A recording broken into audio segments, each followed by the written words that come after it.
السلام علیکم ورحمۃ اللہ وبرکاتہ۔ نحمدہ ونصلی علی رسولہ الکریم، اما بعد فاعوذ باللہ من الشیطان الرجیم، بسم اللہ الرحمن الرحیم۔ ربی اشرح لی صدری ویسر لی امری واحلل عقدۃ من لسانی یفقہوا قولی واجعل لی وزیرا من اہلی ربی زدنی علما اللہم فقہنا فی الدین اللہم انی اسألک علما نافعا وعملا متقبلا ورزقا طیبا اللہم انفعنا بما علمتنا وعلمنا ما ينفعنا وزدنا علما رب یسر ولا تعسر وتمم بالخیر وبک نستعین آمین یا رب العالمین۔ مراقبے کا بیان جاری ہے۔ حضرت انس رضی اللہ تعالیٰ عنہ سے روایت ہے کہ انہوں نے اپنے دور کے لوگوں سے فرمایا کہ تم بہت سے ایسے کام کرتے ہو جو تمہاری آنکھوں میں بال سے زیادہ باریک اور حقیر اور معمولی ہوتے ہیں، لیکن ہم انہیں رسول اکرم صلی اللہ علیہ وآلہ وسلم کے زمانے میں سخت تباہ کن چیزوں میں شمار کرتے تھے۔ اسے بخاری نے روایت کیا ہے اور کہا ہے کہ موبقات کے معنی ہے ہلاک کرنے والے۔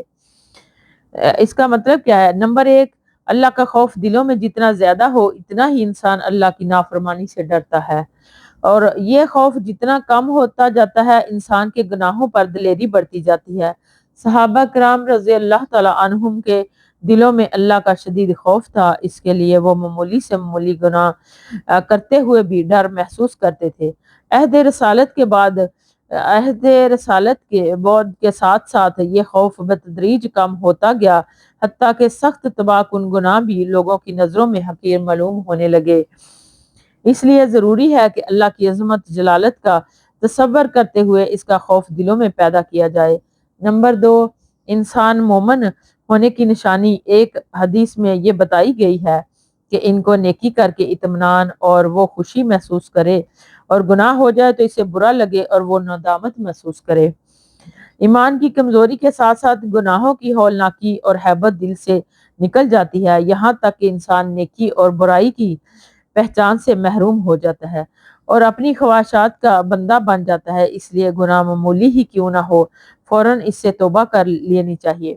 نمبر تین، عبادہ بن کرت کی روایت کے آخر میں ابن سیرین رحمہ اللہ کا یہ فرمان ہے کہ یہ شلوار یا چادر وغیرہ ٹخنوں سے نیچے لٹکانا بھی میرے خیال میں انہی گناہ میں سے ہے۔ دیکھیے مسند احمد۔ حضرت ابو ہریرہ رضی اللہ تعالیٰ عنہ سے روایت ہے کہ رسول اکرم صلی اللہ علیہ وآلہ وسلم نے فرمایا، اللہ کو بھی غیرت آتی ہے، اور یہ غیرت اس کو اس وقت آتی ہے جب آدمی ایسے کام کا ارتکاب کرتا ہے جس کو اللہ نے اس پر حرام کیا ہے۔ بخاری و مسلم۔ اس کی اہمیت اور فوائد۔ نمبر ایک، محرمات کا ارتکاب اللہ کے غضب اور اس کی ناراضگی کا باعث ہے۔ اس حدیث سے اللہ سبحانہ تعالیٰ کی صفت غضب کا بھی اثبات ہوتا ہے کہ اللہ کا غضب ایسے ہے جیسے اس کی شان کے لائق ہے، اسے تشبیہ نہیں دی جا سکتی۔ نمبر تین، ایک حدیث میں اللہ سبحانہ تعالیٰ کی حرام کردہ چیزوں کو چراگاہ سے تعبیر کیا گیا کہ جس طرح بادشاہ اپنی چراگاہ میں کسی دوسرے کے مویشی برداشت نہیں کرتا، تو اللہ جل و شانہ کو تو شہنشاہ ہے اور ان سے کہیں زیادہ غیرت والا ہے، اور وہ اپنی حرمتوں کو پامال ہوتے ہوئے کیسے برداشت کر سکتا ہے۔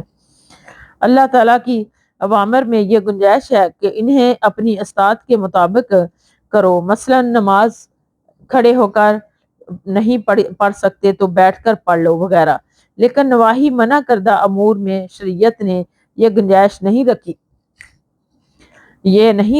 رکھی، بلکہ حرام کردہ امور سے اجتناب ہر صورت ضروری ہے۔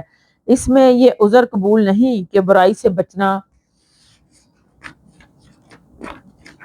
میرے بس میں نہیں تھا۔ رسول اکرم صلی اللہ علیہ وآلہ وسلم کا ارشاد گرامی ہے کہ جب میں تمہیں کسی چیز سے منع کروں تو اس سے ہر صورت باز رہو، اور جب تمہیں کسی معاملے کا حکم دوں تو حسب استطاعت بجا لاؤ۔ حدیث بخاری۔ حضرت ابو ہریرہ رضی اللہ تعالیٰ عنہ سے روایت ہے کہ انہوں نے نبی اکرم صلی اللہ علیہ وآلہ وسلم کو فرماتے ہوئے سنا کہ بنی اسرائیل میں 3 آدمی تھے، ایک برس سفید داغوں کے مرض میں مبتلا، دوسرا گنجا اور تیسرا اندھا تھا۔ اللہ تعالیٰ نے ان کو زمانے کا ارادہ فرمایا، چنانچہ ان کی طرف ایک فرشتہ بھیجا۔ فرشتہ پہلے برس والے کے پاس آیا اور اس سے پوچھا کہ تجھے کون سی چیز سب سے زیادہ محبوب ہے؟ اس نے جواب دیا کہ اچھا رنگ، خوبصورت جسم، نیز یہ کہ مجھ سے یہ برس کی بیماری دور ہو جائے جس کی وجہ سے لوگ مجھ سے گن کھاتے ہیں۔ فرشتے نے اس کے جسم پر ہاتھ پھیرا تو اللہ کے حکم سے اس کی گن کھانے والی بیماری دور ہو گئی اور اسے خوبصورت رنگ دے دیا گیا۔ فرشتے نے اس سے پھر پوچھا تجھے کون سا مال زیادہ پسند ہے؟ اس نے کہا اونٹ یا گائے۔ اس کے بارے میں راوی کو شک ہے، یعنی چنانچہ 8-10 مہینے کے گابن یعنی اونٹنی دے دی گئی اور فرشتے نے اسے دعا دی کہ اللہ تعالیٰ تیرے لیے اس میں برکت عطا فرمائے۔ پھر فرشتہ گنجے کے پاس آیا، اس سے پوچھا تھا کہ کون سی چیز سب سے زیادہ پسند ہے؟ اس نے کہا اچھے بال، نیز یہ کہ میرا یہ گنجا پن ختم ہو جائے جس کی وجہ سے لوگ مجھ سے نفرت کرتے ہیں۔ فرشتے نے اس کے جسم پر ہاتھ پھیرا تو اس کا گنجا پن دور ہو گیا اور اسے اللہ کی طرف سے خوبصورت بال عطا کر دیے گئے۔ فرشتے نے اس سے پوچھا کہ تجھے کون سا مال زیادہ پسند ہے؟ اس نے کہا گائے۔ چنانچہ اسے ایک حاملہ گائے دے دی گئی اور فرشتے نے اسے دعا دی کہ اللہ سبحانہ تعالیٰ تیرے لیے اس میں برکت عطا فرمائے۔ اس کے بعد فرشتہ اندھے کے پاس آیا، اس نے پوچھا تجھے کون سی چیز سب سے زیادہ پسند ہے؟ اس نے کہا کہ یہ اللہ مجھے میری بنائی لوٹا دے پس میں لوگوں کو دیکھوں۔ فرشتے نے اس پر ہاتھ پھیرا تو اللہ تعالیٰ نے اس کی بنائی بحال کر دی۔ فرشتے نے اس سے پوچھا کہ تجھے کون سا مال زیادہ پسند ہے؟ اس نے کہا بکریاں۔ تو اسے ایک بچہ جننے والی بکری دے دی گئی۔ چنانچہ سابقہ دونوں برس والے اور گنجے کے ہاں بھی دونوں جانور اونٹنی اور گائے کی نسل خوب بڑی اور اس نبینا کے ہاں بھی بکری نے بچے دیے۔ برس والے کے ہاں ایک وادی اونٹوں کی، گنجے کے ہاں ایک وادی گایوں کی اور اس اندھے کے ہاں ایک وادی بکریوں کی ہو گئی۔ پھر وہی فرشتہ برس والے کے پاس اس کی صورت و ہیبت میں آیا اور کہا کہ میں مسکین آدمی ہوں، سفر میں میرے وسائل ختم ہو گئے ہیں، آج میرے وطن پہنچنے کا وسیلہ اللہ کے اور پھر تیرے علاوہ کوئی نہیں، اس لیے میں تجھ سے اس ذات کے نام سے جس نے تجھے اچھا رنگ، خوبصورت جسم اور مال عطا کیا ہے ایک اونٹ کا سوال کرتا ہوں جس کے ذریعے سے میں اپنے سفر میں منزل مقصود تک پہنچ جاؤں۔ اس نے جواب دیا کہ میرے ذمہ پہلے ہی بہت سے حقوق ہیں۔ یہ سن کر فرشتے نے اسے کہا گویا کہ میں تجھے پہچانتا ہوں، کیا تو وہی نہیں ہے جس کے جسم پر سفید داغ تھے؟ لوگ تجھ سے یعنی نفرت کھاتے تھے، تو فقیر تھا، اللہ نے تجھے مال سے نواز دیا۔ اس نے کہا یہ مال تو مجھے میرے باپ دادا سے ورثے میں ملا ہے۔ فرشتے نے کہا کہ تو جھوٹا ہے، تو اللہ تجھے ویسا ہی کر دے جیسا کہ تو تھا۔ فرشتہ گنجے کے پاس اس کی پہلی صورت میں آیا اور اس سے بھی وہی کچھ کہا جو برس والے کو کہا اور اس گنجے نے بھی وہی جواب دیا جو اس نے دیا تھا، جس پر فرشتے نے اسے بھی بد دعا دی کہ اگر تو جھوٹا ہے تو اللہ تجھے ویسا ہی کر دے جیسے تو پہلے تھا۔ فرشتہ پھر اندھے کے پاس آیا کہ میں مسکین اور مسافر ہوں، میرے وسائل سفر میں ختم ہو گئے ہیں، اب آج میرے لیے وطن پہنچنا اللہ کی مدد پھر تیری مالی اعانت کے بغیر ممکن نہیں، اس لیے میں تجھ سے اس ذات کے نام سے جس نے تیری بنائی تجھ پر لوٹا دی ایک بکری کا سوال کرتا ہوں تاکہ اس کے ذریعے میں اپنے سفر میں منزل مقصود تک پہنچ جاؤں۔ اندھے نے کہا بلا شبہ میں اندھا تھا، اللہ نے میری بنائی بحال کی، تیرے سامنے بکریوں کا ریوڑ ہے، اس میں سے جو چاہے لے لے، جو چاہے چھوڑ دے، اللہ کی قسم آج میں تجھے اللہ کے لیے لے گا، اس میں تجھ سے جھگڑا نہیں کروں گا۔ یہ سن کر فرشتے نے اسے کہا کہ اپنا مال اپنے پاس ہی رکھ، بے شک تمہیں آزمایا گیا تھا جس میں تو کامیاب رہا، اللہ تعالیٰ تجھ سے راضی ہو گیا اور تیرے دونوں ساتھیوں پر تیرا رب ناراض ہو گیا کیونکہ وہ ناکام رہے۔ بخاری و مسلم۔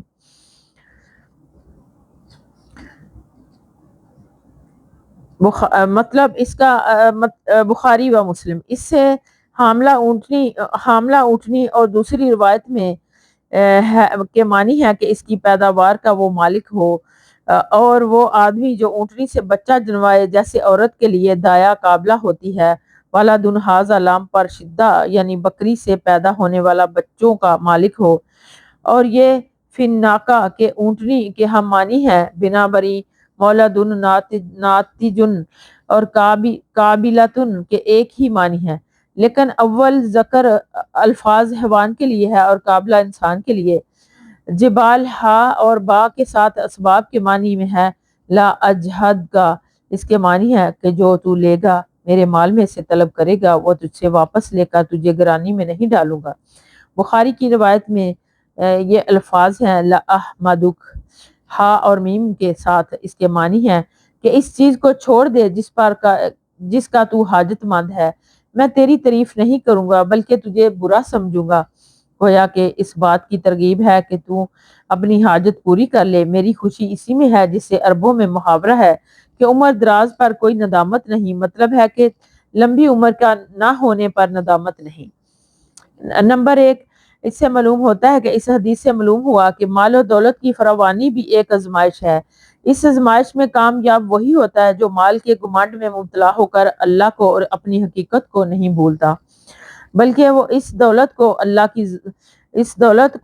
کی ضرورت مند مخلوق پر خرچ کر کے خوش ہوتا ہے اور اللہ کی نعمت پر عملی شکر ادا کرتا ہے، اور اس کے برعکس رویہ اختیار کرنے والے ناکام قرار پاتے ہیں، کیونکہ اس رویے کی وجہ سے وہ جھوٹ، بخل اور تکبر کا ارتکاب کرتے ہیں جو اللہ کی ناراضگی کا باعث ہے۔ نمبر 2، اس حدیث سے یہ بھی دلیل پکڑنا کہ اللہ کے اولیاء، فرشتے وغیرہ صحت اور رزق دینے پر قادر ہیں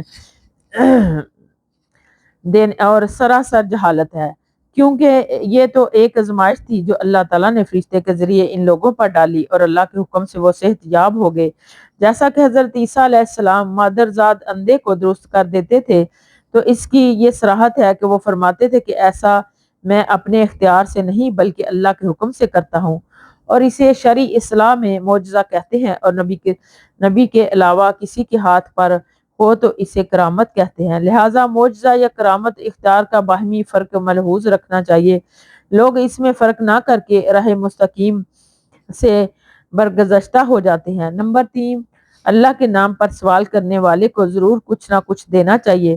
نمبر 4، حدیث میں یہ ہے کہ فرشتے نے اسے دعا دی کہ اللہ تعالیٰ تیرے مال میں برکت کرے، اور اس سے معلوم ہوا کہ معاشی تنگی کی صورت میں کسی نیک صالحہ سے دعا کروانی چاہیے۔ اسی طرح یہ بھی پتہ چلتا ہے کہ فرشتوں کی دعائیں بھی لینی چاہیے۔ احادیث میں کئی اعمال کا ذکر ہے جن کے کرنے والوں کے لیے اللہ کے فرشتے رحمت کی دعائیں کرتے ہیں، مثلا نبی کریم صلی اللہ علیہ وسلم پر درود پڑھنا، نماز کا انتظار کرنا، کسی مسلمان کے لیے اس کے عدم و موجودگی میں دعا کرنا وغیرہ۔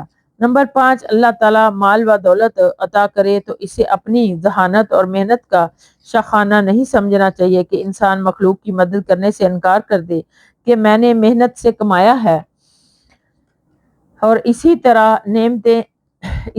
نعمتیں چھن جاتی ہیں، کیونکہ مال و دولت کی بنیاد اگر ذہانت اور محنت ہوتی تو جانور وغیرہ بھوکے مر جاتے۔ بے شک حضرت ابو یعلا شداد بن اوس رضی اللہ تعالیٰ عنہ سے روایت ہے کہ رسول اللہ صلی اللہ علیہ وسلم نے فرمایا، عقل مند وہ ہے جو اپنے نفس کا محاسبہ کرے۔ دوسرے معنی ہے کہ جو اپنے نفس کو اللہ کے لیے عاجز اور پست کر لے اور موت کے بعد آنے والی زندگی کے لیے عمل تیاری کرے، اور بیوقوف وہ ہے جو اپنے آپ کو نفسانی خواہشات کے پیچھے لگائے رکھے اور اللہ سے بڑی بڑی آرزوئیں وابستہ کرے۔ اسے ترمذی نے روایت کیا ہے۔ اس حدیث سے پتہ کیا چلتا ہے ہمیں؟ مذکورہ روایت ضعیف ہے، تاہم صحیح روایت میں اس مفہوم کی تائید موجود ہے، جیسا کہ سنن ابن ماجہ کی روایت میں ہے کہ لوگوں نے پوچھا کہ کون سا مومن زیادہ عقل مند ہے، تو رسول اللہ صلی اللہ علیہ وسلم نے فرمایا کہ جو موت کو زیادہ یاد کرتے اور اس کے بعد کے مراحل کے اس لیے کہ زیادہ اچھی تیاری کرتے ہیں، یہی عقل مند ہے۔ سنن ابن ماجہ۔ تو اس سے محاسبہ نفس اور عمل کی اہمیت واضح ہے کہ عمل کے بغیر محض آرزوؤں سے کچھ نہیں ہوگا، کیونکہ اللہ سبحانہ تعالیٰ عمل صالح پر جزا دے گا، نہ کہ اعمال صالحہ کے بغیر محض آرزوؤں اور تمناؤں پر۔ حضرت ابو ہریرہ رضی اللہ تعالیٰ عنہ سے روایت ہے کہ رسول اللہ صلی اللہ علیہ وسلم نے فرمایا کہ انسان کا بے فائدہ باتوں کو چھوڑ دینا اس کے حسن اسلام کی علامت ہے، یعنی اچھے مسلمان ہونے کی دلیل میں سے ہے۔ یہ حدیث حسن ہے، اسے ترمذی نے روایت کیا ہے۔ اس کا فائدہ کیا ہے؟ اس میں انسان کے لیے ایک نہایت اہم اصول بیان کیا گیا ہے کہ بے فائدہ اور لا یعنی باتوں اور کاموں سے اجتناب کیا جائے۔ انسان اگر اس اصول کو اپنا لے تو بہت سے گناہوں اور قباحتوں سے بچ جائے۔ اس لیے بعض علماء نے اسے اسلام کا چوتھا، بعض نے نصف حصہ اور بعض نے کل اسلام قرار دیا ہے۔ حضرت عمر رضی اللہ تعالیٰ عنہ سے روایت ہے کہ نبی اکرم صلی اللہ علیہ وآلہ وسلم نے فرمایا کہ آدمی سے یہ نہیں پوچھا جائے گا کہ اس نے کس وجہ سے اپنی بیوی کو مارا۔ اسے ابو داؤد وغیرہ نے روایت کیا ہے۔ یہ حدیث سنن ابن ماجہ رقم، یعنی رقم کا مطلب نمبر ہوتا ہے 1986، اور مسند احمد 20/1 میں بھی ہے۔ اس کی سند عبد الرحمن مصلی مجہول راوی ہیں۔